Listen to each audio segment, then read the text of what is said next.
Unihertz a pour habitude de proposer des smartphones atypiques. Le Jelly 2, qui est l'un des plus petits smartphones. J'ai également testé le Tank, qui est le smartphone avec l'une des plus grosses batteries que l'on puisse trouver actuellement sur le marché.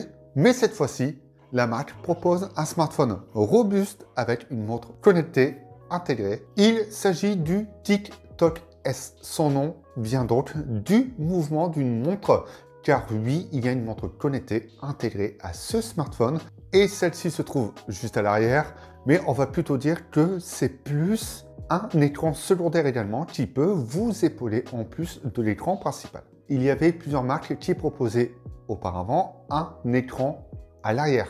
Ceci vous permettait tout simplement d'avoir accès à certaines notifications, mais également à vous prendre en photo. Comme tous les autres smartphones outdoor, il est résistant aux chutes, aux chocs, à l'eau, etc. Donc à toutes les conditions possibles, mais surtout aux petits tracas du quotidien, et notamment pour les baroudeurs, pour ceux qui aiment faire de la randonnée, etc. Avoir un smartphone résistant avec un écran pour checker l'essentiel du smartphone, ça se prend. Et surtout, ce smartphone est un peu plus fin que ce que l'on peut retrouver sur les smartphones robustes du marché. C'est également une bonne chose, puisque le design est assez citadin. Ce genre de smartphone est quand même assez compliqué à prendre en main et à utiliser quotidiennement. C'est pour ça que l'écran secondaire vient épauler l'utilisation. Cet écran vous permettra tout simplement de lire vos notifications. Donc, notifications que vous pouvez choisir depuis les paramètres de cet écran secondaire. Vous pourrez checker l'heure et même changer ou personnaliser la petite horloge. Vous pourrez contrôler la musique depuis le petit lecteur intégré et surtout vous prendre en photo, c'est ce que je disais. Donc vous avez deux caméras à l'arrière et le rendu et le retour de cette caméra sera affiché sur cet écran. Ça permet d'être plutôt bien centré, de pouvoir se prendre facilement en photo avec les boutons et le résultat vous permet d'avoir une meilleure photo souvent que la caméra selfie parce que vous profitez tout simplement de la meilleure caméra du smartphone. Vous pourrez donc personnaliser cet écran secondaire. Tous les codes design du smartphone outdoor sont présents, métal et plastique renforcés, ça permet donc à ce smartphone d'absorber les chocs lorsqu'il tombe, par exemple, mais avec une touche un peu plus urbaine.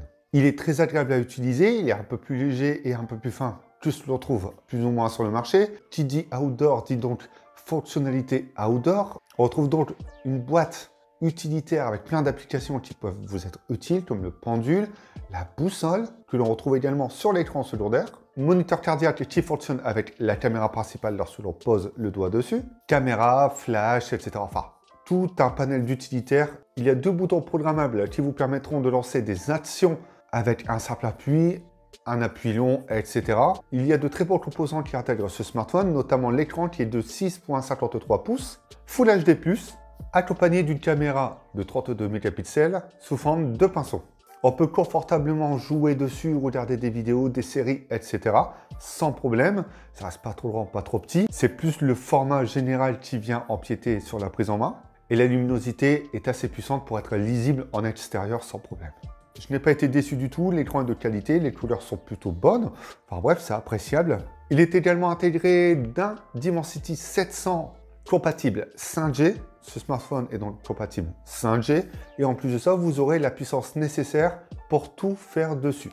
Vous pourrez l'utiliser de façon polyvalente, que ce soit réseaux sociaux, vidéos, films, etc. Mais également jouer dessus, puisque vous pourrez jouer à des jeux 3D sans problème, même si parfois il y a quelques petites latences. En plus de ça, il y a 8 Go de RAM et 128 Go ou 256 Go de stockage. Ça reste plus que suffisant pour ce que l'on fait au quotidien. Et surtout, le Dimensity 700 permet d'être beaucoup moins énergivore, qui se répercute forcément sur la batterie. Pour la partie logicielle, c'est Android 12, une version pure, sans fioritures, sans bloatware, etc., etc. Il n'y a rien comme application ajoutée, sauf celle de base.